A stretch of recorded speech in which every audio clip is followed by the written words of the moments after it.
성도 삶의 본질 세 번째 시간으로 저는 이 말씀을 준비했습니다. 좁은 길을 가라. 좁은 길을 가라. 좁은 길을 가라. 오늘 본문 말씀은 우리가 성도인지 참 성도인지 예수 그리스도의 제자인지를 보여주는 한 중요한 그런 좌표를 제시한다. 한 증거를 제시한다. 이렇게 볼 수 있습니다. 그 증거가 무엇인가? 좁은 문으로 들어가고 있는가? 그 좁고 협착한 길로 잘 걷고 있는가? 좁은 문으로 들어가서 좁은 길로 잘 걷고 있으면 그 사람 누굽니까? 참 신자, 참 성도라. 이 짧은 본문에 보면 좁은 문과 큰 문, 넓은 길, 좁고 협착한 길 이렇게 있습니다. 두 문, 두 길에 관한 이러한 주님의 말씀. 이것은 결국 무엇을 말하는 것입니까? 이 땅에서 형통하느냐, 번영하는가, 잘 되는가 이걸 얘기하는 것이 아닙니다. 이것은 구원이냐, 구원 없느냐, 구원을 얻느냐, 구원을 잃어버리느냐, 생명이냐, 멸망이냐 그 부분을 말하는 것이 오늘 말씀이 되는 것이죠. 그래서 이 말씀 첫 번째, 좁은 길을 가라. 어떻게 가야 되는가? 짐을 버리고 가는 길이라. 짐을 버리고 가야 됩니다. 좁은 문으로 들어가서 좁은 길로 행하는 것은 짐을 버려야 갈 수가 있습니다. 문이 좁고 작으면 그 문보다 큰 짐은 들어갈 수가 없습니다. 가끔 가다 보면 우리가 큰 건물 입구에 들어갈 때 문이 이 회전문 있죠. 회전문 들어가려고 그러면 뭐 다른 거 거추장스러운 거 가지고 가면 부딪히고 이거 쉽지 않습니다. 그게 문이 좁으면 더 그렇죠. 한 사람씩 들어갈 수 있는 문이 있습니다. 거기엔 다른 짐 거추장스러운 거 가지고 있으면 들어가기 어렵습니다. 마찬가지입니다. 주님께서 멸망으로 인도하는 문은 크고 그 길이 넓다라고 하셨을 때 주님은 당시 도로로 들어가는 큰 문과 대로를 의미하신 것입니다. 거기는 가축들은 물론이고 수레로 자기 짐들을 잔뜩 싣고도 들어가는데 아무 문제 없는 그러한 문, 그런 길이 되는 거죠. 하지만 도시들마다 그런 큰 문, 큰 길도 있지만 그렇지 않은 문, 좁은 길도 있는 거죠. 그 옆에 나 있는 작고 좁은 문은 그렇지 않습니다. 한 사람 정도 들어갈 수 있는 문, 좁은 문, 그런 문들도 있죠. 지금 주님이 말씀하시는 문이 바로 그런 문을 말하는 것입니다. 누가복음 18장에서 주님께서는 부자 관리가 와서 묻습니다. 내가 어떻게 하여야 영생 얻습니까? 물었을 때 이것저것 얘기하시고 나서 누가복음 18장 22절에서 말씀하십니다. 읽겠습니다. 시작. 내게 아직도 한 가지 부족한 것이 있으니 내게 있는 것을 다 팔아 가난한 자들에게 나눠주라. 그리하면 하늘에서 내게 보화가 있으리라. 그리고 와서 나를 따르라 하시니. 예. 앞에서 이거 지키고 저거 지키고 율법을 지켰습니다. 아, 그래, 잘했다. 그럼 이제 너한테 있는 너 보니까 재산이 많다. 주님은 다 아시니까요. 너 부자구나. 그걸 가지고 팔아서 다 가난한 자들에게 나눠줘라. 그리고 와서 나를 쫓으라. 그럼 좋겠다. 큰 부자였기 때문에 이 말씀을 들은 사람이 근심하면서 돌아갔다. 그렇게 말합니다. 재산은 포기하지 못하겠다라고 하는 것이죠. 그래서 주님은 또 말씀하십니다. 누가복음 18장에서 말씀하시는 내용이 또 나오는데 읽겠습니다. 누가복음 18장 24절 시작. 재물이 있는 자는 하나님의 나라에 들어가기가 얼마나 어려운지 낙타가 바늘기로 들어가는 것이 부자가 하나님의 나라에 들어가는 것보다 쉬우니라. 얼마나 하나님 나라 들어가는 것이 어려웠으면 낙타가 바늘 구멍으로 들어가는 것보다 부자가 하나님 나라 들어가는 것이 쉽다고 말할 정도였을까? 부유한 자체가 문제가 아니라 부유하기 때문에 하나님이 들어올 마음이 없는 거, 그 여유 공간이 없는 거예요. 돈으로 다 해결할 수 있습니다. 이런 생각을 가지고 있으니까 하나님 필요 없습니다. 기도 안 해도 됩니다. 난 돈 가지고 다 해결합니다. 이런 사람들 믿음이 안 생기는 거죠. 믿음이 없죠. 천국 들어갈 믿음이 없죠. 그래서 하나님 나라 못 들어가는 것입니다. 물론 그렇다고 해서 가난하다고 해서 천당 들어갈 그런 마음의 여유가 늘 있는 것인가? 또 그건 것 아닌 거죠. 저도 지금까지 목회 생활을 해보면 극도로 부자든지 극도로 가난하든지 둘 다 마음이 어렵습니다. 마음의 여유가 없는 거예요. 너무 돈이 많은 사람들은 아예 전도하는 사람들을 만날 수조차 없으니까 그런 분들은 무슨 쇼핑하러 오겠습니까? 뭐 맛집에 와서 식사를 하겠습니까? 아주 좋은데 비싼데 예약해놓고 가고 거리에서 전도하는 사람들 전도지 받을 확률이 없는 거예요. 아주 가난하고 힘든 사람들, 너무 어렵고 힘들어서 마음이 다쳐서 다른 사람의 호의나 관심과 사랑 이런 것도 다 거부합니다. 뭐 물티슈 주고 뭐 해줘도 그런 거 받고 싶은 마음도 없고 그런 거죠. 그러니 양극단에 있는 사람들에게 복음을 전하고 그들이 교회로 들어와서 신자가 되는 것 너무너무 어렵다 하는 것을 자주자주 생각하게 되는 것입니다. 오늘 여기는 그 부자에 대한 얘기, 그런 사람들에 대한 내용이 되는 거죠. 생명으로 인도하는 문은 좁고 길이 협착하기 때문에 그 많은 재물을 가지고는 하나님 나라 들어갈 수가 없다. 그래서 주님께서 야, 그럼 그러지 말고 너 재물 그거 좀 팔아가지고 가난한 사람들에게 나눠주고 오라. 그러니까 그것마저도 싫은 거예요. 그러니까 우리가 생각했을 때 돈 많은 사람들은 또 돈이 많으니까 어느 정도 의 돈을 가지고 가난한 사람들이랑 뭐 기부도 하고 좀 이렇게 하면 좋을 것 같은데 그렇게 하는 사람도 있지만 많은 사람들의 입장에 저도 안 돼봐서 모르는데 그 돈도 또 적다고 생각하나 봐요. 몇십억 가지고 있는 사람이 이거 가지고 부족하다. 최소한 100억 원 돼야 되고 요즘 한 200원 돼야 그래도 부자라는 소리 듣는다 이런 생각을 해서 그런지 끊임없이 더 모으고 더 모으고 더 모으고 더 절약해야 되고 더 나가는 구멍이 없게 해야 되고 이런 마음들을 가지고 있더라 하는 것입니다. 그러한 사람들이 만약에 교회에 온다고 했을 때 그런 사람들에게 교회에서 헌금하셔야 됩니다. 하나님 나라를 위해서 저축하셔야 됩니다. 이런 말이 귀에 들어올 것인가? 안 들어오는 거죠. 아예 그런 소리 자체도 듣고 싶지가 않으니까 교회 안 나오는 것이고 교회 가면 돈 내라고 하더라. 늘 이렇게 이제 공식처럼 되니까 안 오는 거죠. 그러니 교회 와서 복음 들을 기회가 그만큼 더 없다 하는 것입니다. 여기서 중요한 것은 이러한 결정 이것은 어차피 아무것도 가지고 갈 수 없는 죽음의 자리에서 결정을 하는 것이 아니라 지금 하는 결정이라 이게 중요한 것입니다. 내가 이것을 어떻게 할 것인가? 교회를 나갈 것인가 말 것인가? 내가 돈보다도 진리를 붙잡을 것인가 말 것인가? 이거 언제 결정하는 것입니까? 병들어서 침상에서 요양병원에 누워있을 때 이때 결정하는 게 아니라 하는 것이에요. 지금 건강할 때, 지금 교회 나왔을 때, 지금 복음을 들을 때, 지금 우리가 결정하는 것이라 하는 것이죠. 예수를 붙들 것인가, 물질을 붙들 것인가, 예수를 붙잡을 것인가, 쾌락을 추구할 것인가, 예수냐 아니면 나의 비전이냐 이런 결정 언제 하는 것입니까? 지금 건강할 때, 멀쩡할 때, 교회 나왔을 때, 이런 말 들었을 때 내가 결정하는 것입니다. 많은 재물이 문제가 아니라 그 많은 재물을 하나님보다 더 의지하려는 그의 마음, 이 마음이 문제인 것이죠. 항상 마음이 문제입니다. 더럽고 추한 것은 마음입니다. 죄가 들어오는 것은 마음입니다. 마음의 작용, 이것이 행동으로 되는 거죠. 하나님과 재물을 겸하여 섬기려는 그의 마음은 결국 문이 크고 길이 넓은 그러한 곳을 택하는 그러한 마음이기 때문에 그런 것입니다. 내가 이것을 택하느냐 저것을 택하느냐 마음의 문제인 것입니다. 하나님의 나라냐 아니면 땅의 것이냐. 근데 사람들부터 이 두 가지를 다 잡고 싶어하는 마음도 있고 근데 성경에서는 그렇게 하면 안 된다. 두 주인을 섬길 수가 없다. 이렇게 말을 하지 않습니까? 우리는 복음서에서 마태, 마가, 누가, 요한복음에서 나를 따르라 라고 말씀하신 주님을 따르는 제자들을 묘사하는 성경의 방식을 보게 됩니다. 베드로와 안드레가 예수께서 부르셨을 때 뭐라고 말합니까? 마태복음 4장 20절에 곧 그물을 버려두고 주님을 따랐다. 곧 그물을 버려두고 어부가 그물을 버렸다라고 하는 것은 자기 직업을 포기하는 것입니다. 자기 전부를 내려놓는 거죠. 요한과 야고보 여기도 어부죠. 그 사람들은 마태복음 4장 22절에서 곧 배와 아버지를 버려두고 여기는 부모까지 버려두고 이렇게 말하면 이제 세상 사람들 야, 이 페루나 아들이다. 예수 믿는 사람들 부모를 버리는 된다. 그런 의미가 아니죠. 누가복음은 특별히 베드로가 누가복음 5장 11절에 모든 것을 버려두고 예수를 쫓으니라. 모든 것을 버려두고. 이들은 부자 관리하고 다르죠. 주님을 따라 좁은 문으로 들어가서 좁고 협착한 길로 들어간 것입니다. 그래서 생각해 보십시오. 이 예수 믿는 길이 얼마나 좁은가, 얼마나 어려운가.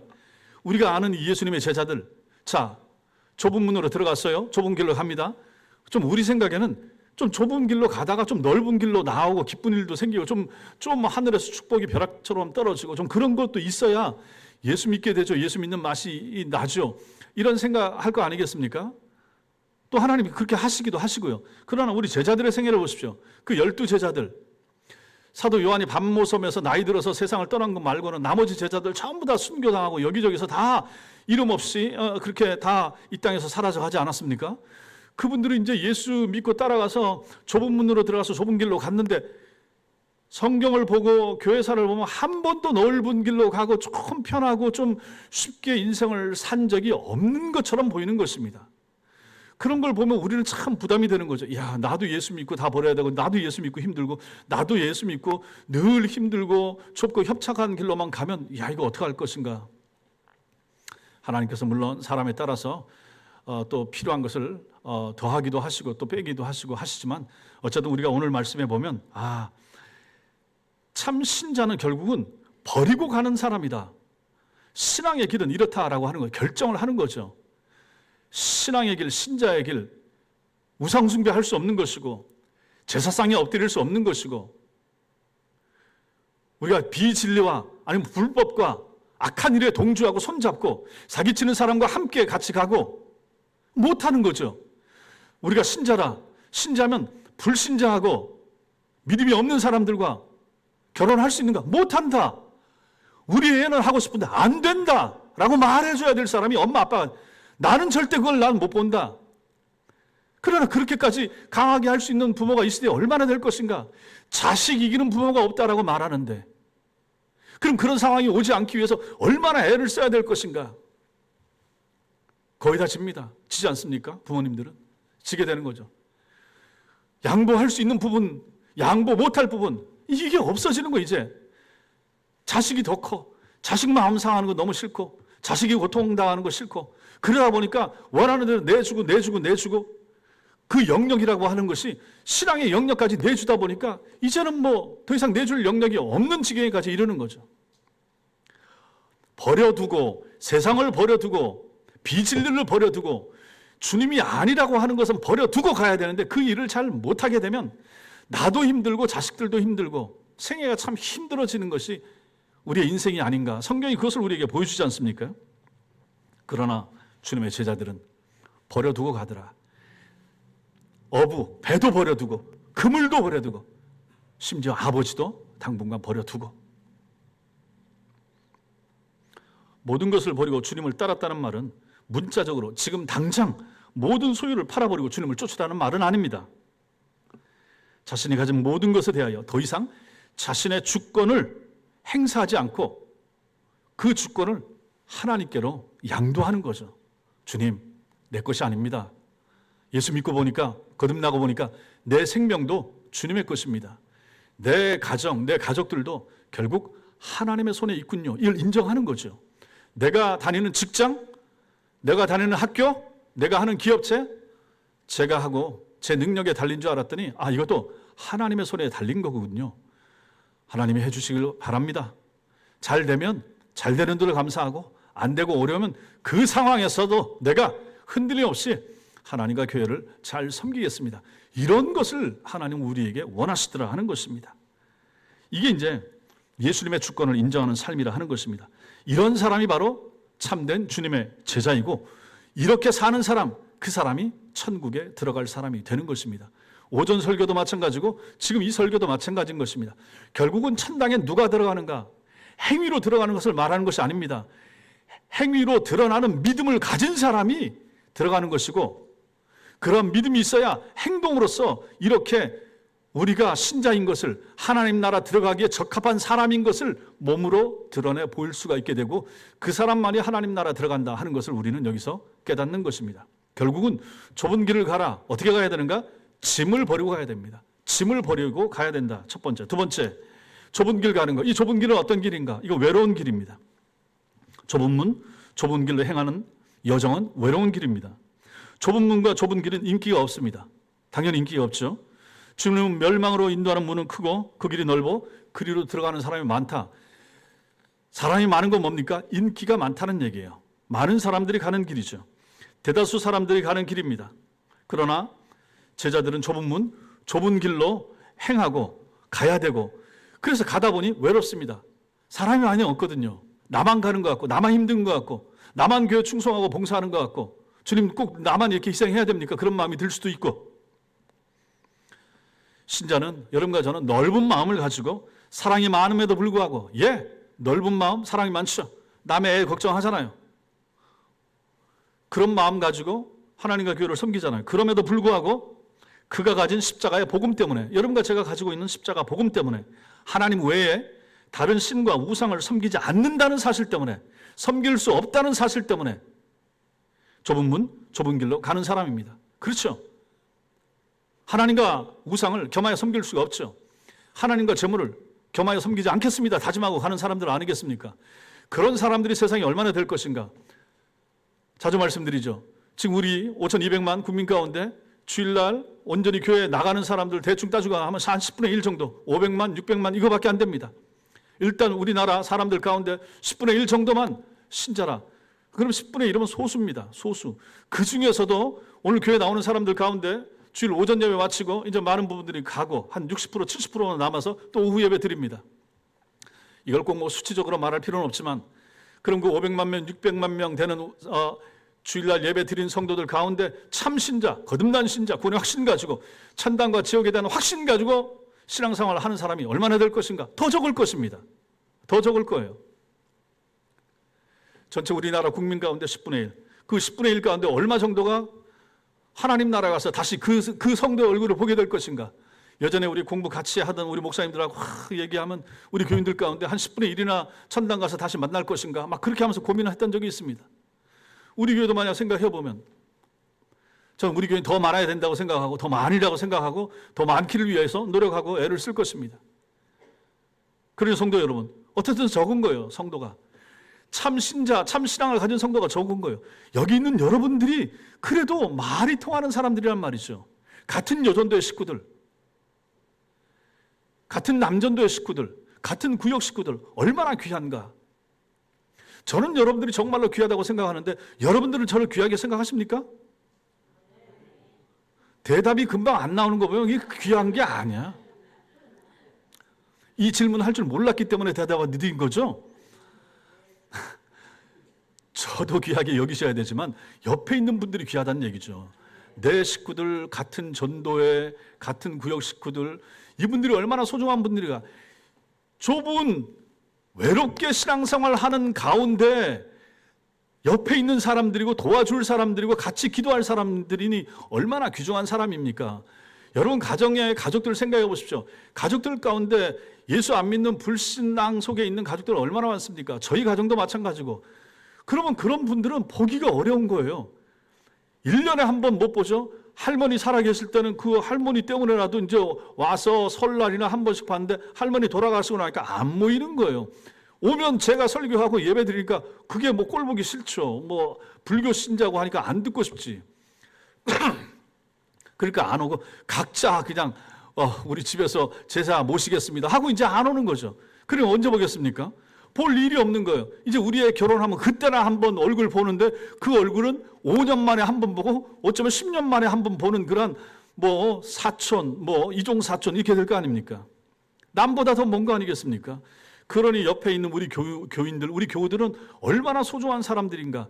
이 신앙의 길이라고 하는 외로운 길을 가는데 또 여러분들 가운데서도 가정에서 혼자 나와서 신앙생활을 하는 사람들은 얼마나 또 힘듭니까? 혹시라도 남편이 안 믿고 또 자식들도 잘 안 나온다 그러면 혼자 외롭게 신앙생활을 하고 이 믿음의 길 가는데 그래도 교회 오면 같이 내 동지가 되고 내 기도 제목 나눌 수 있고 날 위해서 기도해주고 나도 기도해주고 이러한 신앙생활을 할 수 있는 이런 사람 얼마나 귀한 것인가. 그러니 우리는 외로울 수밖에 없다 하는 것이죠. 지금 이 세상에서 우리는 주변에 많은 사람들과 많은 것을 공유하면서 같이 걸어가죠. 공유하면서 같이 살아가죠. 뭐 버스도 같이 공유하고 전철도 공유하고 공유하는 거 얼마나 많습니까? 그렇지만은 자기가 속한 본향이 하늘에 있음을 안다.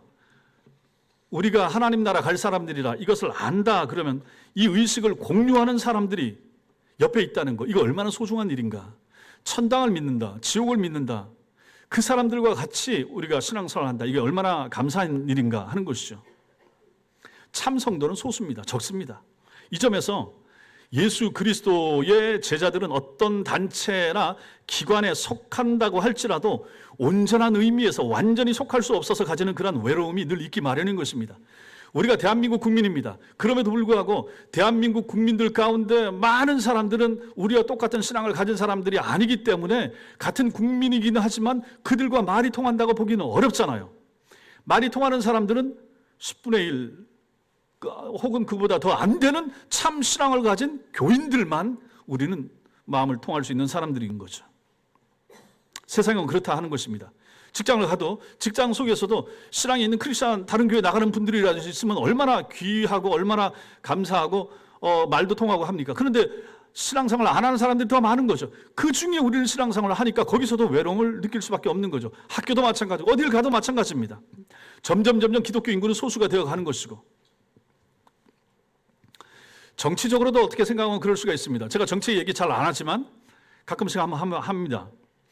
좁은 문, 좁은 길로 행하는 성도들에게는 하나님 나라의 절대적인 가치 기준이 존재합니다.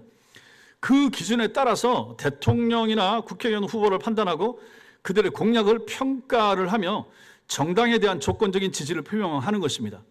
성도 여러분, 선거철이 돌아옵니다. 그러면 공약집을 보내요. 읽으세요. 이 사람이 뭔 얘기를 하는지 읽으셔야 된다는 얘기. 무조건 민주당, 무조건 국민의힘 찍지 말고, 그렇게 찍으니까 저런 엉터리 같은 사람들이 저기 여의도 국회에 저게 득식을 하는 거예요. 좀 선별해야 되는데 그게 뭐 우리가 뭐 한다고 해서 될 건 아니겠지만 어쨌든 이 사람이 뭘 지지하는가, 동성애에 대해서나 이런 사람이 가지고 있는 관점은 뭔가, 북한에 대한 관점은 어떤 식을 가지고 있는가. 여러분들 저는 아시겠지만 보수나 진보도 아니고 사안에 따라서 다릅니다. 제가 정강훈 목사 그 동영상 가끔 보고 뭐 한다고 해서 제가 정강훈 팬이나 그렇다고 절대로 생각하지 마시고, 그들의 공약을 따라서 보고 정당에 대한 조건적 지지를 평가하는 것입니다.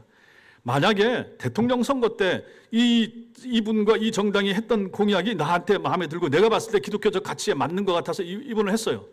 근데 국회의원 선거하는 데는 이 당이 아닌 다른 당에 나온 후보가 우리 기독교적인 가치와 성경적 가치에 더 부합하는 내용을 더 많이 가지고 있어. 완벽하게 가지고 있는 데는 어디든지 없습니다. 그렇다면 여기를 찍어야죠. 한 당을 계속 찍는 게 어디 있습니까? 그게 상식을 가진 사람들이. 이러니까 나라가 어려운 거예요. 웃기시죠? 그렇게 하더라니까요. 경상도 뭐 주구장, 거긴 뭐 막대기만 꽂아도 그거 되잖아요. 그 당이. 좀 이렇게 하지 말고. 전라도도 마찬가지고 모두 마찬가지고 당 보고 찝지 말고, 이게 목사님들 세계도 마찬가지고 다 그런 거예요. 그러지 말자 하는 거죠. 우리가 그렇게 바보들이고 멍청한 그런 사람들이 있을 때 저런 사람들이 했기 때문에 이렇게 가는 건데, 이제는 좀 똑똑하게 선거를 해도 마찬가지인 것이고, 기독교적 가치, 내가 가지고 있는 상식, 여기에 부합하는 사람, 그 사람이 바뀔 수도 있고 당도 바뀔 수가 있고 이래야죠. 정권도 저는 이렇게 보니까 참 좋다고 생각해요. 저기 한번 했다가 여기 한번 했다가 이래야 좀 건전해지지. 정치 얘기는 뭐 제가 더 이상 안 하겠지만은, 여기서 우리가 알 게 있습니다. 꼭 알 필요가 있습니다. 뭘 알아야 됩니까? 대통령이나 국회의원 후보들은 메시아가 아닙니다. 그들이 모든 걸 다 해주지 않습니다. 앞으로도 마찬가지입니다. 믿지도 않지만 여러분 거기에 휘둘지 말아야 됩니다. 그 사람이 심지어 기독교 신자고 장로라고 해도 마찬가지입니다. 메시아가 아니었습니다. 저도 쏟고 뭐 해보고 했었는데 아니더라 하는 것입니다. 그러니까 이 땅에는 메시아는 없다. 그들이 약속하는 나라, 하나님 나라일 수가 없습니다. 그 사람들 거의 사기꾼들입니다. 표 얻기 위해서, 표만 위해서 그러한 사람들이라 한 60년까지 가까이 지내오면서 숱하게 투표를 해보면서 이제 와서 이제 그런 생각을 하게 되는 것입니다. 그들의 주장이 복음도 아닙니다. 복음일 수가 없습니다. 어떤 부분에서는 지지하고 동조하지만 한 사람이나 한 정당의 모든 것을 걸고 동조할 수 없습니다. 올인하지 마시라 하는 것입니다. 사안에 따라서 하시고, 그것이 오히려 우리나라를 건강하게 만드는 길이 될 것이라고 하는 것입니다. 성도들에게는 하나님의 나라와 그 의를 구하는 것이 언제나 먼저이기 때문입니다. 어느 당이 되더라도 마찬가지입니다. 국민을 좀 편하게 해주고 국민을 잘 살게 해주는 것은 참 좋은 것이고, 그 전에 저 나라와 저 정당과 저 사람이 얘기하는 것이 내 가치, 내 신앙의 가치, 기독교인인 나의 가치에 부합하는가, 그걸 보시고 투표를 하시라 하는 것입니다. 거기에 적합하게 맞을 수 있는 사람들도 잘 없겠지만 그래도 한 60% 이상 되고 한 D, C에 해당되는 점수 될 것 같으면 그 사람 찍으라 하는 것입니다. 성도들에게는 하나님의 나라와 그의 의가 먼저입니다. 그리고 비록 좁은 문, 좁은 길로 행하는 성도들은 외롭지만은 그 외로움 덕분에 얻는 이득이 있다. 무엇인가? 우리와 동행하시는 주님을 더 깊이 경험할 수 있는 은혜가 있게 되는 것이죠. 너무 외롭고 힘들고 어려우면 기도하게 되는 거죠. 하나님만 소망하게 되는 것이고 하나님만 바라게 되는 거죠. 그러니 주님 앞에 이 내 외로움을 터놓고 주님 날 도와주세요. 내 소리 들어주세요. 기도할 수 있지 않은가? 그럴 때 우리 주님이 찾아오시고 우리를 만나주시고 우리를 위로해 주신다. 그런 은혜가 우리에게 있더라 하는 것입니다. 그리고 같은 길을 걷는 우리 교인들 서로를 통해서도 큰 위로와 힘을 얻는데 그것이 바로 교회라라고 하는 것입니다. 교회, 교인들.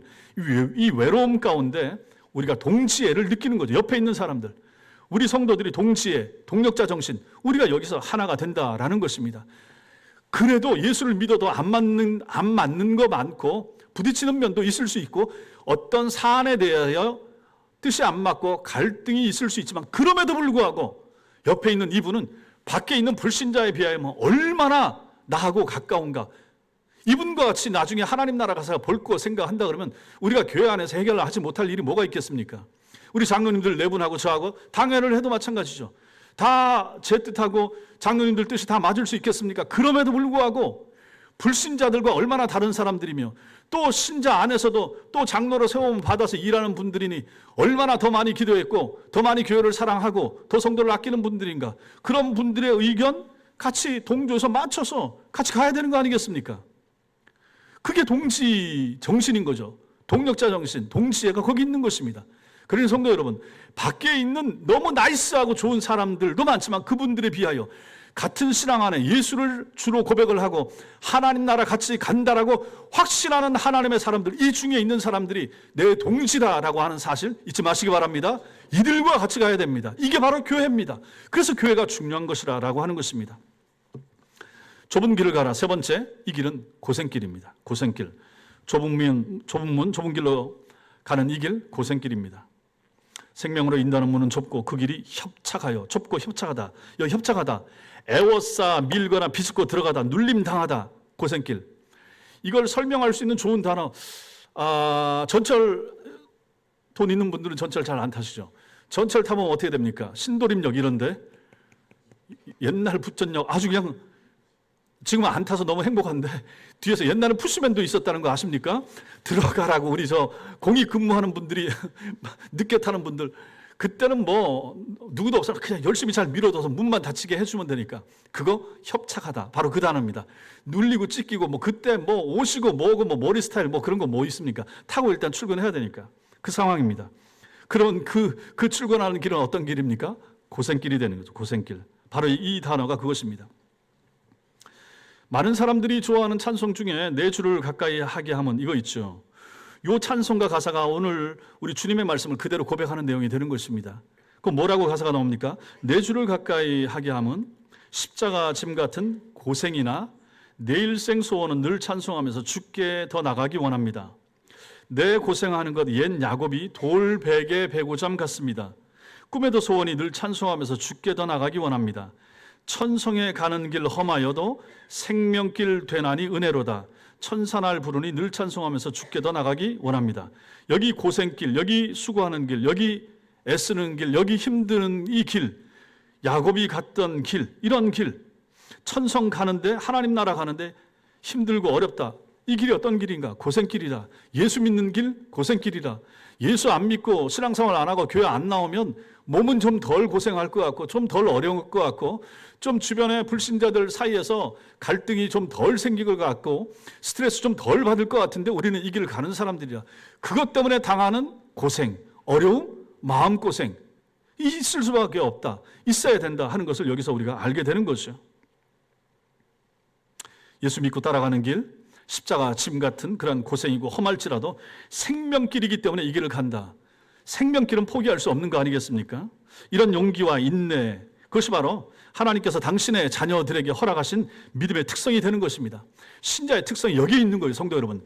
용기와 인내입니다. 신앙의 용기. 나는 바른 것을 믿고 있다.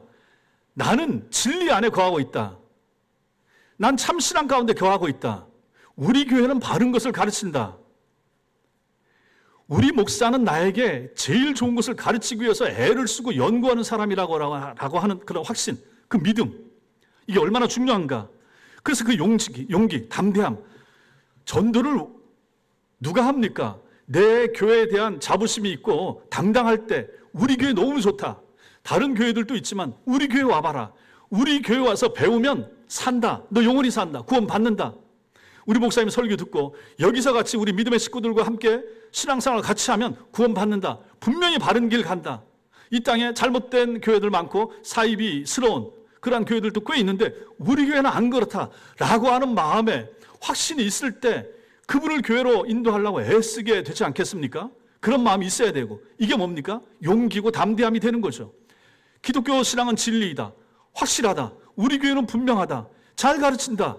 여기 와서 잘 들으면 거듭나고 하나님 나라 백성이 된다. 이런 마음이 있을 때 이 사람이 전도하게 되는 것이고, 이것이 바로 성도들 마음에 있어야 될 담대함이고 용기라고 하는 것입니다. 근데 신자에게는 이런 담대함과 용기가 있지만 또 있어야 될 것이 무엇인가? 인내라고 하는 거죠. 우리가 담대하고 우리가 용기가 있고 교회가 잘 가르치고 복음 진리를 확고하게 가르친다고 해서 어려움이 없습니까? 힘든 일이 없습니까? 교회 안에 시험 들 일이 안 생깁니까? 그렇지 않다 하는 것입니다. 항상 이 땅은 사단 마귀가 공중권세를 잡고 있기 때문에 어려울 수밖에 없고, 이것은 교회뿐만이 아니라 여러분 가정도 마찬가지인 것입니다. 교회에서 막 기도회 끝나고 은혜 받았음에도 불구하고 막 아이가 다치고 막 이런 일이 있어서 손마음도 상하고, 집안에서도 막 좋은 일도 있었음에도 불구하고 또 안 좋은 일이 생겨서 또 집안 분위기가 흐려질 수 있는 요소가 늘 있는 곳, 이 세상이 그런 곳입니다. 세상이 천당이 아니에요. 교회가 너무 즐겁고 행복하고 좋아도 교회가 천당이 아니라 하는 것입니다. 이 좋은 교회에 나오고 하면서도 마음 상하는 일들은 꼭 생기지 않습니까? 여기서 어려움 당하기도 하고, 우리 교회가 천당일 것 같으면 우리 교회 떠나지 말아야죠. 계속 여기 붙어 있어야죠. 근데 실제로 그렇습니까? 안 그렇잖아요. 여기 믿음 생활 하다가도 앞으로는 안 생기길 바라지만 또 마음에 시험 들 수도 있고, 성도들 사이에도 마찬가지고 목사하고도 뭔가 안 맞아가지고 교회를 옮길 수도 있고 하잖아요. 지상교회는 불완전하기 때문에 그런 것입니다. 여기가 천국이 아닙니다. 그럼에도 불구하고 우리는 천국을 지향하고 하나님 나라 갈 때까지 우리가 천국을 하늘에서 퍼온 그러한 작은 공동체의 모습을 우리가 보여주면서 가기 위해서 애쓰고 힘써야 될 곳, 그것이 바로 교회가 되는 것입니다.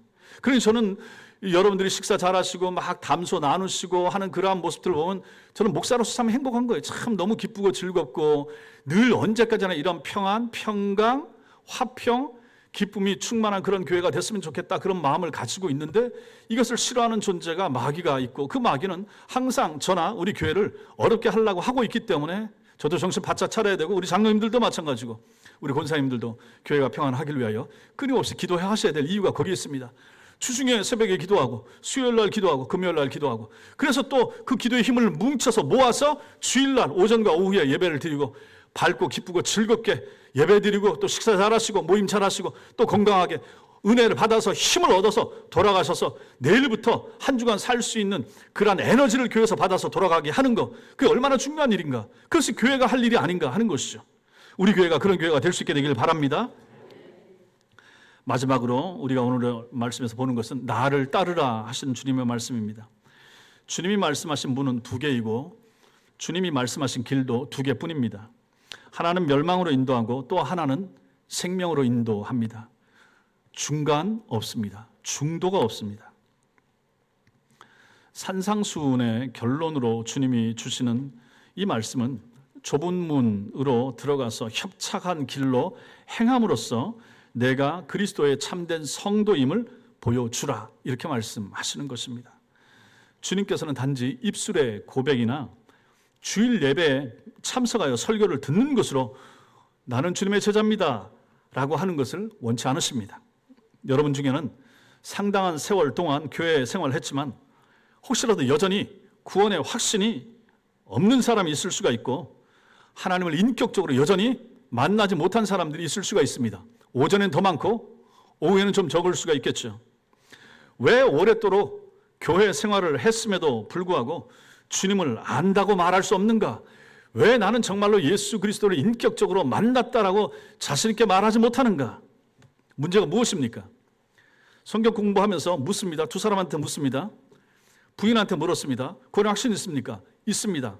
언제 구원의 확신을 가졌습니까? 고등학교 학생 때 내가 하나님의 은혜 주심을 체험했다. 확실히 믿어진다.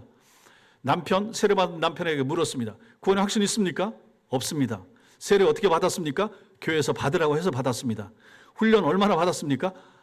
교육 한 번 받고 받았습니다. 안 믿어지는 거예요. 그런데 세례를 받은 거죠. 교회 생활을 오래 했다고 해서 그 사람의 신앙이 그것 때문에 보증을 해줄 수 있는가? 보증 못한다라고 하는 것입니다. 심지어는 직분도 마찬가지입니다. 집사, 장로, 권사, 심지어 목사도 마찬가지예요. 그 사람의 직분이 그 사람의 신앙을 보증해주는 보증수표가 될 수 있는가? 이 사람들은 반드시 천당 갑니다. 목사라고 해서, 장로, 권사라고 해서 그 사람들이 다 천당 갈 수 있다고 생각하십니까? 하나님 나라 가면 이 땅에 있는 모든 목사, 장로, 권사들이 다 거기 모여 있겠습니까? 안 그럴 수도 있다는 거죠. 얼마나 어떻게 될지는 저는 모르겠지만 안 그럴 수도 있다. 진리에 대한 그 사람의 반응에 따라서 안 그럴 수도 있다라고 하는 것입니다. 왜 그런가? 그러면 그런 사람들의 문제는 무엇인가? 신앙생활 5년, 10년, 20년, 심지어 50년 한 사람들도 있을 수가 있는데 그런 사람 중에도 인격적으로 예수 그리스도를 만나지 못했다. 그럼 그 무엇이 문제인가? 무엇 때문인가? 왜 그런가? 나를 따르라 라고 하시는 주님의 음성을 듣고 주님을 따르기 위해서 모든 것을 버리고 외로운 고생길을 걸어본 적이 없다 그러면 그 사람은 주님을 인격적으로 경험할 수 없다라는 것입니다. 주님을 위하여 나를 따르라 하는 그런 주님의 음성에 결단하고 이 신앙의 길을 가지 않았다 그러면 그 사람은 주님을 인격적으로 만나지 못했을 가능성이 많다라고 하는 것입니다. 앞에서도 말씀드렸지만 짐을 버리고 가야 되는 길인데 그 짐은 내가 보기에는 귀중한 거예요. 내 폐물이 거기 들어있을 수 있고 내 학위가 들어있을 수 있고 내 다른 귀중한 것들이 들어있을 수 있는데 그 짐을 내려놓고 빈 몸으로 들어가라. 짐을 버리고 가야 되고 근데 가다 보니까 사람이 없어. 나밖에 없어. 외로운 길이고 근데 가다 보니까 그 길이 너무 고생스러워 힘들고 어려워. 그러니 이게 빤히 보이는 길이고 신앙생활을 했던 사람들의 모습을 보니까 이런 길인데 내가 이 길을 가겠는가? 못 간다. 결단하면서 난 못 가겠다. 그런 마음이 있으면 이 사람이 어떻게 예수 그리스도를 인격적으로 만났다고 할 수가 있겠는가? 안 된다라고 하는 것입니다. 결단을 못한 거죠. 주님 앞에서. 내려놓을 걸 못 내려놓은 거예요. 외로운 것을 못 견디는 거예요. 고생을 피하고 싶은 거예요. 그러니 넓은 길로 가고 편하고 쉽고 세상과 주님의 손을 같이 잡고 가고 싶고 그러니 예수 그리스도를 인격적으로 체험하지 못하고 기도의 응답을 받아본 적도 없으며 가슴에 뜨거움도 없으며 말씀을 들을 때도 저 말씀이 나를 향한 말씀이라고 받아본 적도 없고 찬송을 부르는데 그 찬송과 가사가 내 영혼에 내 가슴에 박힌 경험도 없으며 기도하다가 눈물을 뿌려본 적도 없으며 그런 분들이 어떻게 인격적으로 예수 그리스도를 만났다고 할 수가 있는가 하는 것입니다. 주님과 교회를 사랑하는 마음을 봐도 마찬가지인 것이고 옆에 있는 사람들이 내 동지라고 피를 나는 동지라고 어떤 피인가? 예수 그리스도의 피를 함께 나는 동지 피를 같이 나는 동지 얼마나 귀중한 동지입니까? 근데 그 동지에 대한 그런 연민의 마음, 뜨거운 마음, 애정의 마음이 내게 있는가? 우리에게 있는가? 교회를 사랑하는 마음이 있는가? 내가 이 교회와 함께 가는 길이라면 언제까지 끝까지 가겠습니다라고 하는 그러한 마음의 준비가 되어 있는가? 그것을 항상 주님 우리에게 물으시는데 거기에 예라고 자신에게 대답할 수 있는 성도가 몇이나 되겠는가 하는 것이죠. 결단의 문제가 되는 것입니다. 그러니 좀 설교를 행복하게 하고 좋은 설교하고 듣기 좋은 설교를 하고 싶은데 이거 뭐 제목을 이런 거 정하고 본문을 이런 거 정해놨으니 좁은 길을 가라고 하고 고생길 외로운 길이라고 말할 수밖에 없는 저도 답답하지만 결국 이것이 사는 길이고 진리를 전하는 길이 이 길 아니겠습니까? 나중에 또 행복에 대하여 뭐 즐거움에 대하여 말씀할 것이고 다음 주에 우리 안민 장로님 오시면 잘 들어보시길 바라고 어쨌든 여러분과 제가 가는 길은 쉽지가 않다. 예수 잘 믿는 길, 바르게 믿는 길 어렵습니다. 포기하고 어렵고 주일날도 희생해야 되고 어디 가지 말아야 되고 가족관계도 마찬가지인 것이고 모임에도 마찬가지인 것이고 뭐 먹고 마시는 것도 마찬가지인 것이고 술, 담배도 말할 필요도 없고 하지 말라는 게 어떻게 보면 너무 많잖아요. 교회 안에서. 가지 않아야 될 거 너무 많고 포기하고 버릴 거 너무 많은데 주님, 저는 그냥 적당하게 다 하면서 갈 테니까 사랑해 주십시오. 예, 그럴 수도 있겠죠. 예. 하나님이 알아서 하실 것입니다. 그런 사람들은. 성도 여러분, 그러므로 결단을 하셔야 됩니다. 예수 잘 믿자. 잘 믿어야 된다. 예배 생활 잘하자. 주님 앞에서. 오전에만 하는 것이 아니라 오후까지. 예. 오전에만 한다고 해서 그분은 하나님 나라 못 가고 오후까지 해야 하나님 나라 가는 거 절대로 아닙니다. 그걸 얘기하는 것이 아닙니다. 주님 앞에 더 많이 배우고 싶은 거, 더 많이 듣고 싶은 거, 더 많이 함께 찬양하고 싶은 거, 그런 마음, 더 하나님의 사람들과 함께 이 날이 주일의 날인데, 이 날이 주님의 날인데 여기에 함께 이 시간에 같이 있고 싶은 마음, 사랑하면 같이 있고 싶잖아요. 주님 사랑하니까 교회에 같이 있고, 나와 같이 주님 사랑하는 사람들과 함께 같이 찬양하고 기도하고 그들의 얼굴을 좀 더 보고 싶고 좀 힘을 얻어서 다시 가정으로 직장으로 돌아가고자 하는 마음, 그 마음 가지고 교회에 참여하는 거죠. 예배 오시는 거죠. 그렇게 결단을 하셔야 되지 않겠습니까? 주님을 위하여. 헌금도 마찬가지입니다. 11조 같은 것도 마찬가지인 것이고, 세상에서도 어떤 기관이나 단체에 소속되어 있고 동호회나 뭘 해도 내잖아요. 그 정도 선에서 내라는 것이 아니라 하나님의 교회가 유지되려고 하면, 물론 여러분들이 헌금하는 거 하나님 나라 올라가는 거 아니라고 말씀을 드렸죠. 땅에서 인간들이 다 씁니다. 자기들이 교회 안에서 다 허비하는 거예요. 그럼에도 불구하고 하나님의 이름으로 하려고 하잖아요. 그럼 내가 내 쓸 것을 아껴서 줄여서라도 하나님의 교회에 내고, 나도 쓰고 싶죠. 나도 더 많이 그걸 있으면 애들한테 더 많은 더 입히고 먹이고 좋은 거 해줄 수가 있죠. 그럼에도 불구하고 이걸 가지고 하나님 앞에 내서 선교사들을 후원하고 선교지에서 한 영혼을 구원하는 일에 이 물질이 도움이 된다면 내가 드리겠습니다. 이런 마음. 하나님의 교회에 뭔가 필요하고 아이들을 가르치는 데 필요하면 이걸 내는 거 가지고 아이들 기자재 도구 만들고 뭐 애들을 위한 시설을 갖추는데 도움이 됐으면 합니다. 그 마음 가지고 하는 거 아니겠습니까? 그걸 누가 보시는가? 하나님이 보신다 하는 것이죠. 마음의 문제입니다. 신앙은 마음에 있습니다. 뭐 보여주는 거 없을 수 있습니다. 그럼에도 불구하고 제일 중요한 것은 마음이라고 하는 것입니다. 결국은 결단하는 마음이 되는 거죠. 좁은 길을 가라 하셨으니 좁은 길 가야 되는 거죠. 왜 그렇습니까? 넓은 길은 죽는 길이라니까요. 많은 사람이 가고 편한 길이고 쉬운 길이고 안락한 길이긴 하지만 그 길의 끝에는 지옥이 있고, 이 길은 좁고 힘들고 고생스럽고 어렵지만 그 길의 끝이 하나님 나라와 연결되어 있다. 그럼 가야 되지 않겠습니까? 넓은 길이 부자가 갔던 길이고 좁은 길이 죽었던 거지 나사로가 갔던 길이라 그러면 그것이 어렵고 힘들고 남한테 인정 못 받고 그렇게 한다고 해도 우리는 이 길로 가자라고 하는 것입니다. 그래야 살지 않겠습니까? 성도 여러분, 손해를 각오하시고 어떤 때 이익도 좀 포기하시고 진리 위에 살기로 결단하시기 바랍니다. 교회 공동체를 중심하여 살기로 한번 결단해 보십시오. 결단하는 곳에 하나님의 역사하십니다. 그 사람이 결단하고 주님을 위해서 나는 좋습니다. 주님, 내가 올해 이거 포기하겠습니다. 이거 주님 때문에, 주님 이름 때문에 포기하겠습니다. 내가 말씀 듣고 내가 이거 결단합니다. 한번 해보십시오. 그리고 나서 했음에도 불구하고 하나님이 나한테 뭐 복 준 거 없습니다. 그럼 저한테 와서 따지십시오. 뭐 제가 어떻게 할 수 있는 건 없지만 주님 앞에 저도 한번 따져보면, 저는 그렇게 설교하라고 해서 설교했는데 안 됐다고 저한테 오니 하나님 책임지십시오 할 겁니다. 주님을 위하여 그렇게 사시라라고 하는 것입니다. 이렇게 믿음 안에서 거하시고 올 한 해 힘있게 좁은 길, 우리가 가는 이 좁은 길 어렵고 힘든데 옆 사람들 손 잡으시고 가족들 손 잡으시고 함께 어렵고 힘든 길 힘차게 끝까지 잘 달려가는 그런 은혜가 여러분과 저에게 있기를 주님의 이름으로 축원합니다. 우리 찬양하겠습니다.